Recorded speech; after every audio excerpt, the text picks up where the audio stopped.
بسم اللہ الرحمن الرحیم القراءۃ الراشدہ الجزء الثالث کی آج کی کلاس میں ہم ان عبارات کو حل کریں گے۔ کانا ابیضا یعنی کانا حافظ ابن تیمیہ اسم بن جائے گا، ابیضا یہ خبر ہے، گورے رنگ کے تھے، اسود الرأسی واللحیتی کانا پر یہ عطف ہے، اور سر اور داڑھی کے کالے تھے، قلیل الشیبی تھوڑے بال سفید تھے، شیب بڑھاپے کو کہتے ہیں، یہاں سفیدی مراد ہے، تھوڑی سی سفیدی داڑھی کے بالوں میں اور سر کے بالوں میں تھی۔ شعرو الی شحمتی اذنیہ ان کے بال ان کی کانوں کی لو تک تھے، شحمت لو اور اذن تثنیہ کان۔ وکأن عینیہ لسانان ناطقان اور گویا کہ ان کی دونوں آنکھیں دو زبانیں تھیں بولتی ہوئی، ناطقان بولنے والی۔ ربعتم من الرجال اور حضرت میانہ قد آدمی تھے، یعنی بہت لمبے نہیں تھے، بہت چھوٹے قد کے نہیں تھے، درمیانہ قد کے تھے۔ بعید ما بین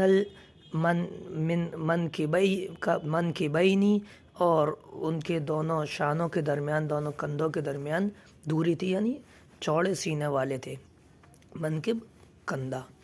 اور جہوری الصوت فصیحا اور بلند آواز والے تھے، اور فصاحت اور بلاغت والے تھے، فصیح بلند آواز والے تھے۔ سریع القراءتی پڑھتے میں یعنی تیزی سے پڑھنے والے تھے، پڑھتے وقت تیزی ہوتی تھی۔ تعتریہ حدۃ اور ان پر سختی طاری ہو جاتی تھی، غصہ اور یعنی سختی طاری ہو جاتی تھی، تیزی طاری ہو جاتی تھی۔ لیکن یقہرھا بالحلم لیکن وہ اس سختی اور تیزی پر غالب آ جاتے تھے بردباری کی وجہ سے، یعنی بردبار بھی تھے۔ لم ارى مثلہ فی ابتہالہ واستغاثتہ وکثرۃ توجہہ سب مضاف ہوں گے، فی پر عطف ہوں گے، اور میں نے ان کے جیسا نہیں دیکھا، یعنی فی ابتہالہ اللہ سے آہوزاری کرنے والا، گڑ گڑانے والا، اور اللہ سے مدد طلب کرنے والا، اور اللہ کی طرف بہت زیادہ متوجہ ہونے والا، یعنی جتنا زیادہ وہ اللہ کے سامنے گرتے تھے، گڑ گڑاتے تھے، اور اللہ سے دعائیں کرتے تھے، اور اللہ سے مدد طلب کرتے تھے، اور اللہ کی طرف متوجہ ہوتے تھے، ان سے زیادہ ان کے جیسا میں نے ان تین صفات کا حامل کوئی شخص نہیں دیکھا۔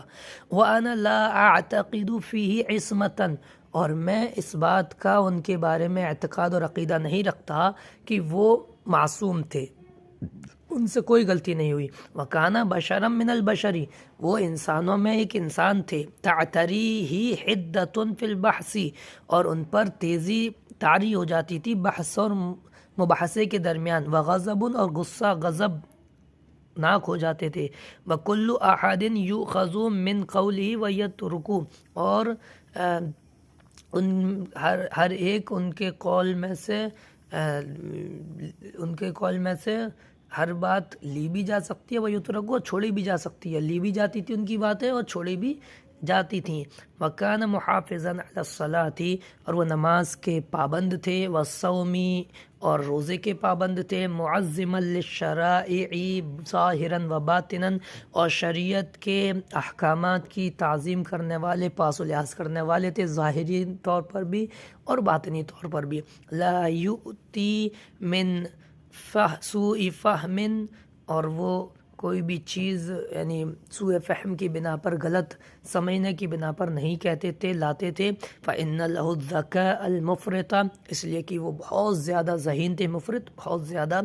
وَلَا مِن قِلَّةِ عِلْمٍ فَإِنَّهُ بَحْرٌ زَخَّارٌ اور نہ ہی علم کی کمی کی وجہ سے کوئی چیز وہ بیان کرتے تھے، کم علمی میں کوئی چیز بات بیان کرتے تھے، اس لیے کہ وہ علم کا ٹھاٹھے مارتا ہوا سمندر تھے، زخار موجوں والا۔ وَلَا كَانَ مُتَلَاعِبًا بِالدِّينِ اور نہ ہی وہ دین کے ساتھ کھیلنے والے، دین کا کھلواڑ کرنے والے تھے۔ وَلَا يَنْفَرِدُ بِمَسَائِلِهِ بِالتَّشَاهِّ اور نہ ہی وہ اپنے مسائل یعنی جو وہ مسائل بیان کرتے تھے اس کو اپنی خواہشات کی وجہ سے انفرادیت اختیار کرتے تھے، اور جمہور سے اور اکثریت سے ہٹ کر کوئی بات بیان کرتے تھے کیونکہ ان کی خواہش ایسی ہوتی تھی، ایسا بھی نہیں تھا۔ وَلَا يُطْلِقُ لِسَانَهُ بِمَا اتَّفَقَ اور نہ ہی وہ اپنی زبان چلاتے تھے اس میں جس سے ان کو اتفاق ہوتا تھا، بل یحتجوا بالقرآن والحدیث والقیاس، بلکہ وہ دلیل دیتے تھے، حجت دیتے تھے قرآن کے ذریعے، حدیث کے ذریعے اور قیاس کے ذریعے، وَيُبَرْهِنُوا وَيُنَاظِرُوا، اور وہ اس میں دلیلیں لے کر آتے تھے اور وہ اس میں مناظرہ کرتے تھے، بحث و مباحثہ کرتے تھے۔ یہ ہماری آج کی عبارتیں، کل اس سے آگے کی عبارتیں پڑھیں گے۔ السلام علیکم ورحمۃ اللہ وبرکاتہ۔